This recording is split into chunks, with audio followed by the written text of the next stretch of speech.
అందరికీ praise Lord. ఈరోజు మనం అబ్రహాం లెసన్ నుంచి third part నేర్చుకోబోతున్నాము.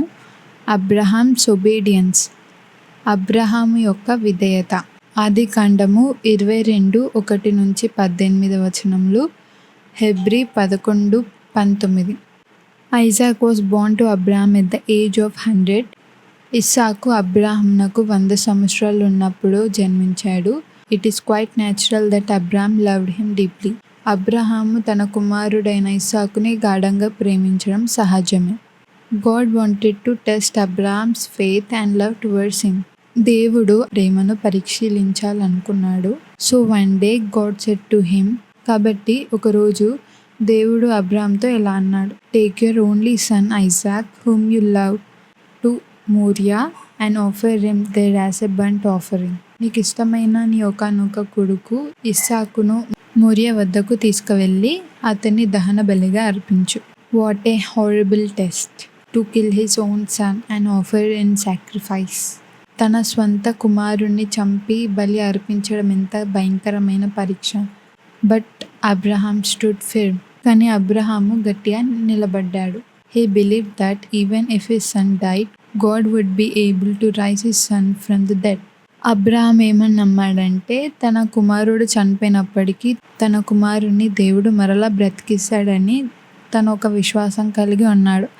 Thus he bound Abraham his son and laid him on the altar upon the wood and stretched out his hands and took the knife to slay his son. అందువలన అబ్రాము తన కుమారుడైన ఇస్సాకును కట్టివేసి అతని చేతులు చాచి అతని కొడుకును చంపడానికి కత్తి తీశాడు. But the angel of the Lord calling him from heaven and said.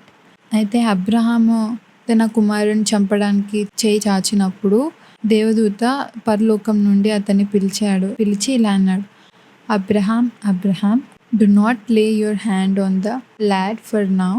I know that you fear God since you have been withheld your only son for me. అబ్రహామా, ఇప్పుడు ఆ కుమారుని మీద చేయి వెయ్యకు. నీ ఒకానొక కుమారుడైన ఇస్సాకుని బలి ఇవ్వడానికి కూడా నువ్వు వెనుకాడలేదు. కాబట్టి నువ్వు దేవునికి ఎంత భయపడుతున్నావని నాకు తెలుసు అని దేవదూత అబ్రహాంతో ఇలా అన్నాడు. Then God said to him, I will bless you and I will multiply your descendants as the stars of the heaven and as the sand which is on the sea shore because you have obeyed my voice.